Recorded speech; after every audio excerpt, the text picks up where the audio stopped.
Good evening.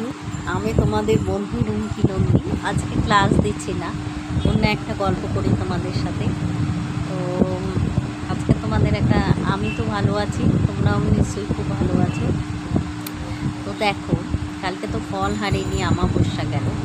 ফল হারিনি অমাবস্যাটা কি জানো তোমরা?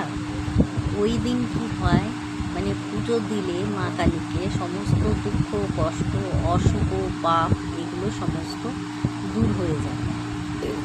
মূল ঘটনাটা হচ্ছে শ্রীরামকৃষ্ণ সারদা দেবীকে ওই দিন দেবী কালী রূপে পুজো করেছিলেন। সেই জন্য সেখান থেকে ফলহারিণী নামটা এসছে। আর ফলহারিণী মানে কি?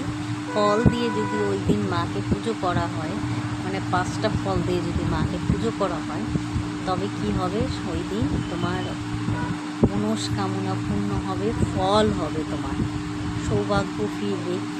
এমনিও শুধু ফলহারিণী অমাবস্যা বলে নয়, সাউথ ইন্ডিয়ানরা বন্ধুরা, ওদের বাড়িতে কিন্তু কোনো মানে ঠাকুর দেবতা সিংহাসন এগুলো থাকে না। ওরা প্রত্যেক দিন মন্দির যাবে, 3-4টে মন্দির ওরা যাবে। ওই জন্য ওরা কি অত ধন সম্পত্তি, ওদের অত সৌভাগ্য, ওরা কিন্তু প্রচুর ধন সম্পত্তি সম্পন্ন হয়। তবে বন্ধুরা, অনেকে হচ্ছে নাস্তিক, অনেকে শাস্তিক। আমি মনে করি ভগবান আছে, আর অনেকে মনে করে না ভগবান নেই, এগুলো সব গুজব। কিন্তু ভগবান আছে। ভগবানের নির্দেশ ছাড়া একটা গাছের পাতাও নড়ে না। ভগবান না থাকলে আজকে আমি যে একা থাকি, আমার বাবা মায়ের আশীর্বাদ, আর ভগবানের আশীর্বাদ না থাকলে আমি বেঁচে আছি কী করে, তাই না? এই সমাজের বুকে একটা মেয়ে হয়ে।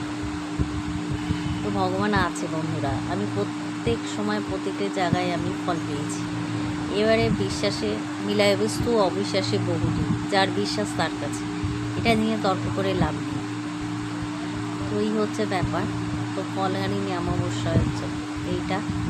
আর কালকে দক্ষিণেশ্বরের কথা তো তোমাদের বলেইছি। এই হচ্ছে আমাদের ফলহারিণী অমাবস্যা।